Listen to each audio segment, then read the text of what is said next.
What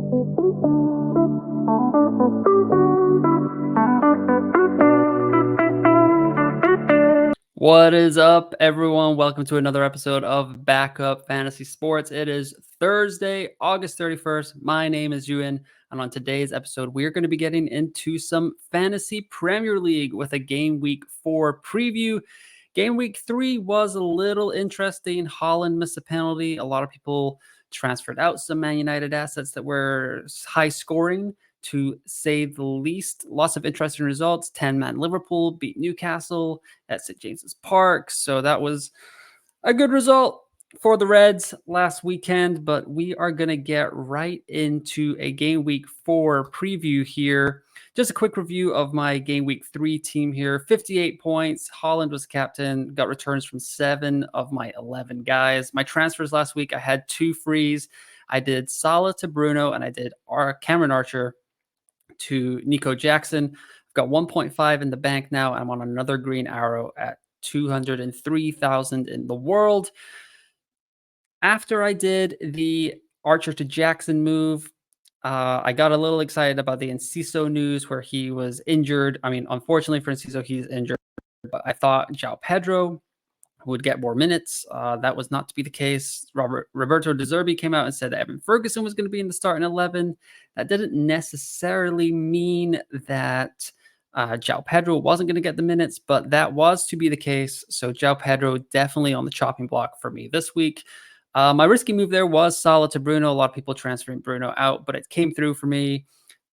Assist, a goal, all 3 bonus points despite a yellow card. Catch with Rashford. Saka got back on penalties. Brian Mbeumo blanked. Phil Foden came on for about 10 minutes, got an assist. Probably should have had another, so that was even each other out. Chilwell came through with the clean sheet against Luton Town. Stupid and disappointing, possibly in a future transfer situation. Gabriel, what am I going to do with you? And Pickford, if I was on wildcard this week, you would be gone. But we're going to get into that later today. Just covering a couple of topics here today with Midfield Madness, very popular debate amongst the FPL community right now, and a Game Week 4 wildcard draft. I'm not going to activate mine yet. I don't think I have that many changes to make. I'm pretty comfortable with my front line and my midfield. The back line is a little bit of a disaster, but we will get into that in a little bit. Game Week 4 here with the fixtures. It's another Friday deadline with Luton Town taking on West Ham. That's going to be 6:30 UK deadline, 1:30 Eastern in the States. And then we've got a few games on Saturday here with Sheffield United, Everton in a relegation battle probably already. Brentford, Bournemouth, Burnley, Spurs, Chelsea, Nottingham Forest, Man City, Fulham are the classic 3 p.m. Saturday games. Trying to think. Brentford, Bournemouth should be a good one there. Might keep an eye on that. Burnley, Spurs as well. See if James Maddison can continue his run of form. And then the nightcap on Saturday is Brighton versus Newcastle, which is going to be super interesting. We'll definitely be near a TV to watch that. Then on Sunday, we've got Crystal Palace, Wolves, Liverpool versus Aston Villa. And then the big one, if you started following the Premier League in the 2000s or the late 90s, Arsenal Man United was the game to watch, and it's going to be a good one this weekend as well. Lots of players in FPL going to be involved in this, so even if you don't like either of these two teams, I would certainly give it a watch. Moving on to the fixture ticker here for the next 5 game weeks. Chelsea remain at the top. Luton Town in second here, but I don't think we should go near their assets as they are the easy fixture for most teams. Newcastle in third, Everton fourth, Crystal Palace in fifth. And the bottom 5 here are Arsenal, Wolves, Bournemouth, Brighton, and West Ham. So West Ham coming into some people's thoughts with Luton Town this weekend, Jared Bowen, but the long-term fixtures the medium-term fixtures don't look that great for the West Ham midfielder. Luton this weekend, but then Man City, Liverpool, Sheffield United, and Newcastle after that. So might be a little bit of an avoid there. Arsenal with the 5th toughest fixture ticker schedule. This is according to Fantasy Football Scout. Man United this weekend, Everton, Tottenham, Bournemouth, and then Man City. Talking about Man City, they are actually here in 7th. They've got Fulham, West Ham, Nottingham Forest, Wolves, and Arsenal. So easy hold on all Man City assets. I know a lot of people went to their defense last week It didn't work out. Got some flashbacks to last year with the late clean sheet wipeout, but I think if you persevere, it will come good eventually. Let's get into one of the main topics. Sorry to Gabriel Martinelli here as I've chopped off his head with my video, but I'm going to break it down into two price brackets here. Just talking about for this first slide, 7.5 million to 8 million pound midfielders. I've selected five of them here. I've got Phil Foden, Diogo Jota, Luis Diaz, James Madison, and Gabriel Martinelli. Right now, Jota and Martinelli are the most expensive at 8 million, Diaz and Madison at 7.7, and Phil Foden at 7.6. None of these guys are owned in more than 20% of squads. Phil Foden 13.9, Jota 3.2, Luis Diaz 13.4, Madison 18.6, and Martinelli 12.8. So really just to discuss about these guys, the pecking order, I will be doing a whole ranking of these and the next five midfielders at the end here. But just wanted to look at the fixture ticker that's coming up. So Phil Foden has the easiest set of fixtures coming up here. He's in seventh with Man City for the next five. Diogo Jota and Luis Diaz are ninth for Liverpool. Madison is eighth and Martinelli 16th, like I was talking about with Arsenal's fixtures. Not all that great for the medium term. Then looking at the expected goal involvement stats here, that's also from Fantasy Football Scout. Phil Foden 1.42, Jota 1.02, Luis Diaz 1.61, James Madison 2.89, and Martinelli 0.57. So pretty disappointing numbers for the Arsenal asset, but Gabriel Jesus did return to the squad last week. He did come on for a little bit. That is, if you look at Martinelli's splits, he definitely has more FPL involvement when Gabriel Jesus is on the field compared to Eddie Nketiah or Trossard. So Martinelli could be unlocked here. People may be getting off of him at exactly the wrong time, but these tough fixtures, plus the unknown, plus the lack of returns here with his 10 FPL points through the first three games, I can understand why people would want to get away from Martinelli. I wouldn't be bringing him in. I don't think I would be holding him either, to be honest. Not going to sit on the fence here. I would get rid of Martinelli if I had to make a move this week to James Madison with his 2.89 expected goal involvement. He's got 22 points, so he leads all of the five midfielders here. Madison's got 22, Jota's got 17, Foden and Diaz have 16, and Martinelli with 10. Foden and Madison would be the two standout picks here. Liverpool's rotation is a little bit scary. Luis Diaz was victim to Virgil van Dijk going off early with his straight red last week. Diaz was off after about 36 minutes or something like that. And then Jota came on late. So lots of rotation in that Liverpool front line. So those two guys, none of them nailed as of yet. Diaz looks great whenever you see him on the field, but is he risk? He's not a 90-minute guy. Phil Foden had an illness. I still think he's going to be getting the starts for Man City, so I would not be moving off of him for sure and potentially even buying him. Moving here to the 6.5 million to the 7.4 million pound midfielders, I've got Jared Bowen, I've got Diaby, I've got Brian Mbeumo, Kaoru Mitoma, and Raheem Sterling. Sterling has actually gone up now from 7.1 to 7.2 in price overnight, so going to cost you a little bit more if you want to bring him in this week. But yeah, so Bowen's 7, Diaby's 6.6, and Mbeumo's shot up to 6.8. Mitoma's at 6.6, and Sterling's at 7.1. I think the easy sell here is Mitoma. Brighton's fixtures are getting pretty tough. As you can see here on the fixture ticker, they are 19th for fixtures. But like I said, Bowen 20th.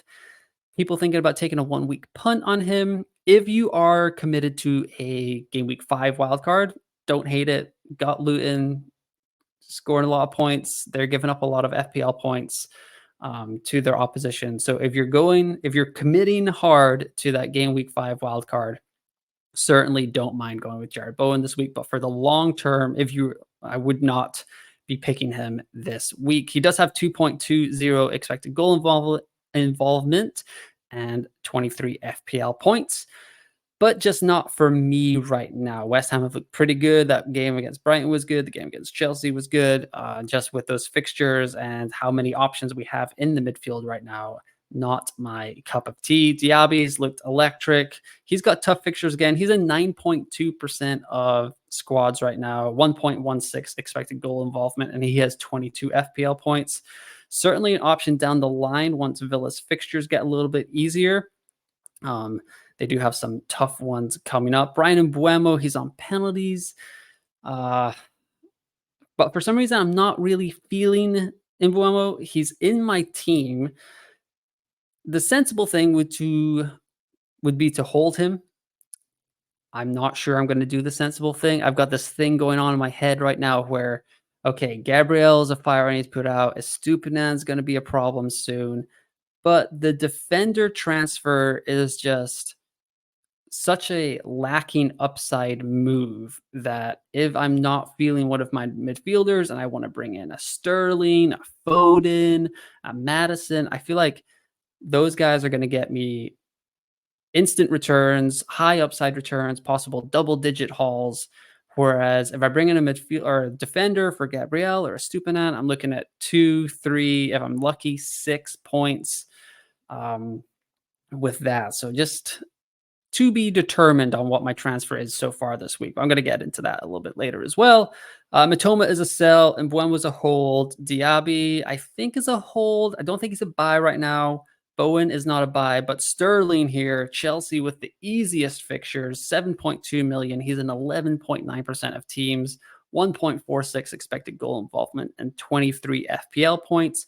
A lot of people have noted that a lot of that XGI came in that Luton game on Friday night. But it came out this week that Sterling talked to his coach, Pochettino, about his positioning in the first game against Liverpool, and that they have kind of changed up the system a tiny bit, and Sterling seems a lot more involved. He looked better in that game against West Ham with some encouraging runs, and then the FPL points came in buckets against Luton.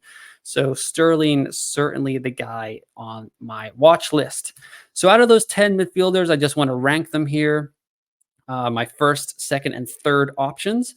First is Phil Foden, second best fixtures among the 10 guys here. He's integral to the best attack in the Premier League, if you ask me, and he keeps getting strong returns. He looked amazing in that Newcastle game. An illness kept him out of the starting 11 against Sheffield United, but as soon as he came on the field, City looked incredibly dangerous.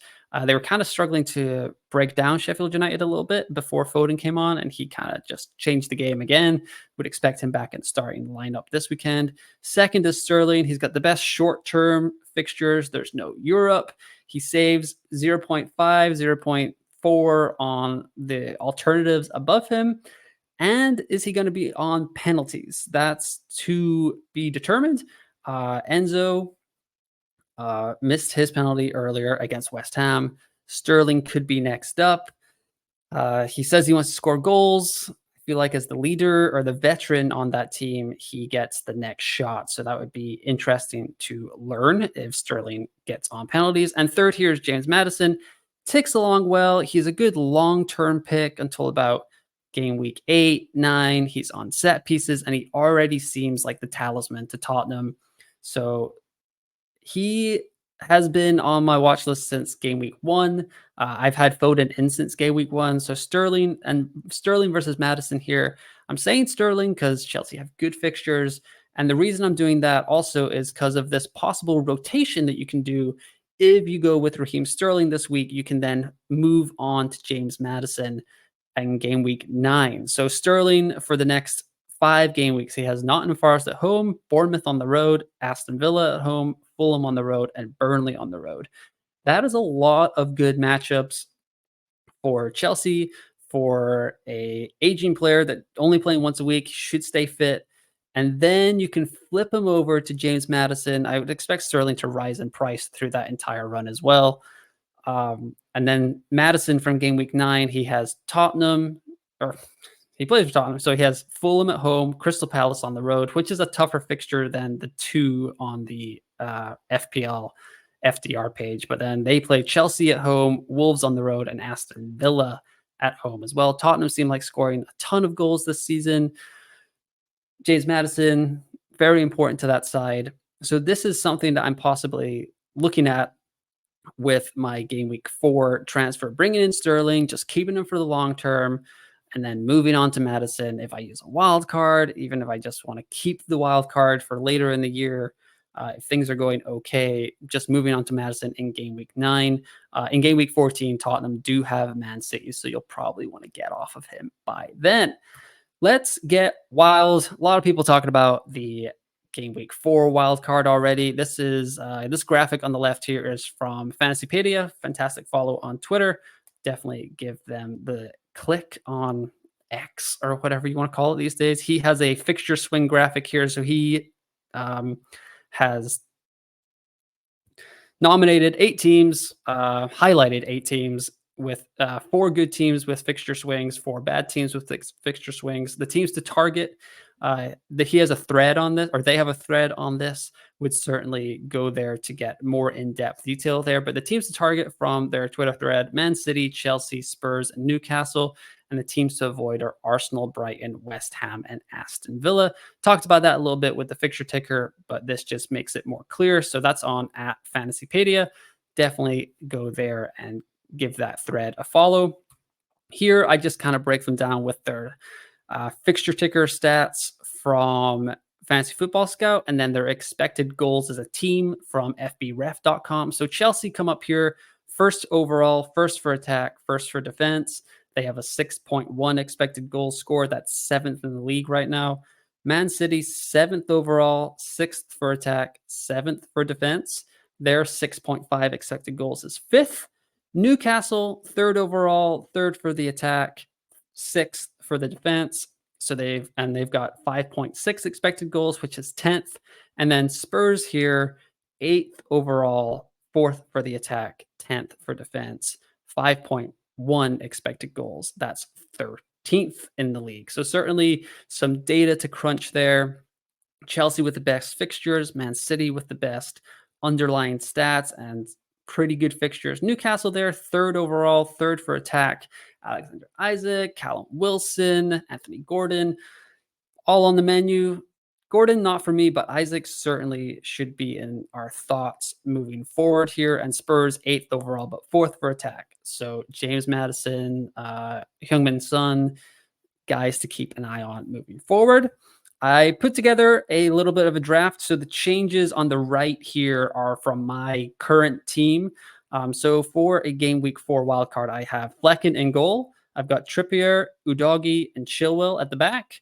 In the midfield, I've kept Bruno and Phil Foden and Bukayo Saka. Still fantastic assets, if you ask me. But I have swapped out Brian Mbeumo for Madison and Marcus Rashford for Sterling. I've kept Haaland. I've kept Nico Jackson. But then on the bench, I've changed... in the back line, I've changed Gabriel to Trippier, Estupinan to Udogie, Kabore to Rico Henry, and Baldock to Schär. So double Newcastle defense moving forward.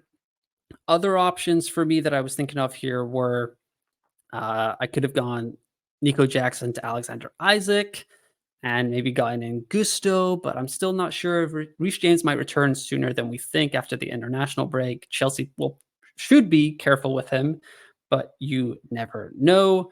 I like Newcastle's long-term fixtures. I like Spurs' long-term fixtures. Chelsea triple up. Just doubling up on City. Still not sure I'm ready to trust their defense yet.